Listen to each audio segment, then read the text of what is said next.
I've always been so inspired by the projects that the Kronos Quartet has put together. And currently you have the 50 for the Future project. And I think it would be amazing if you could both speak a little bit about how you come up with the idea and go from the idea to the actual implementation. And now the pieces are being performed. You're at Carnegie Hall. You have young string quartets part of this project. How did all this come together?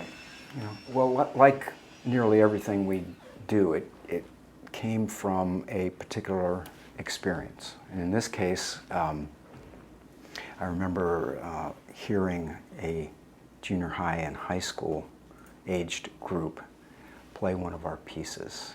And it was by Alexander Vrabelov. It was called Pannonia Boundless. And so we were in a little room at the Kaufman Center, and all of a sudden these young players were playing our music, and I'd never heard another group play it before. And this kind of energy was happening, and with a few comments, the interpretation just took, this incredible turn, and it was so much fun. And I was just thinking, wouldn't it be wonderful if we could expand this and find a way of making our music available to groups wherever they were in the world, and actually try to make a mosaic of musical possibilities. And then Janet came in. Well, concurrently at the same time, as it's become more and more important in the last, say, 10 or 15 years for Kronos to have these opportunities to engage with younger players and to coach and mentor. And while this has been going on, we in the office would be having conversations with the folks organizing it, and we'd say, and of course the musicians should be studying some 20th century or contemporary works, and it would come back that they couldn't do that, or they didn't have those pieces. And one particular time also, there was a very famous music school that I was talking to about their youngest group. Their older students had contemporary works or 20th century, but the 12 and 14-year-olds didn't. She said, we don't have anything like that. And so it was sort of like we realized these kids are learning with the same music that Kronos learned with, which is fine, but let's also add, let's infuse that experience with an entire new layer of music. So from the idea stage, we really had to percolate for a while on how to make it work. And we were having conversations with Carnegie Hall about their 125th anniversary.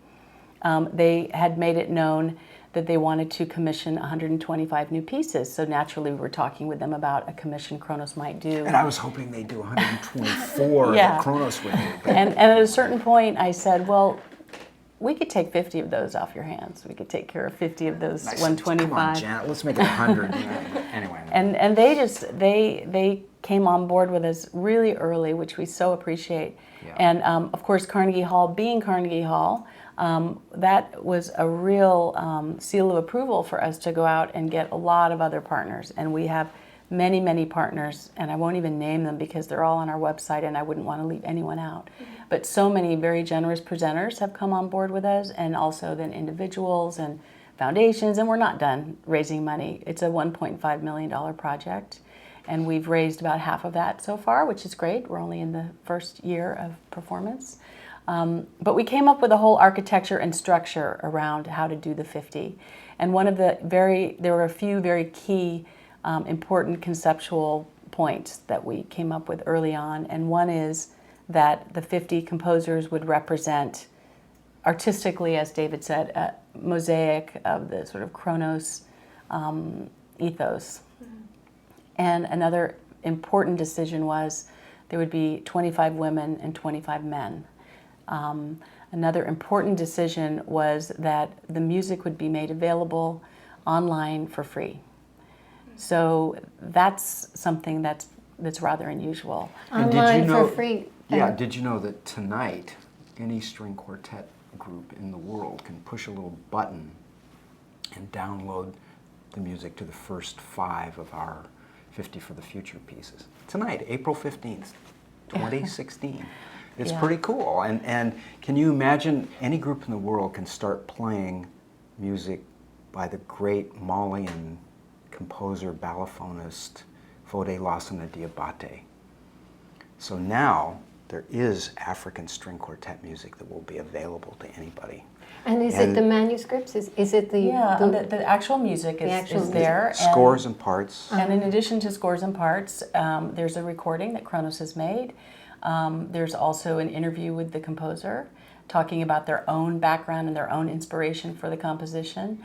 Any performance notes that are required, a program note is there. Basically, we wanted it to be 100 years from now, anything you need to play this piece, hopefully, is there. And it's all available for free.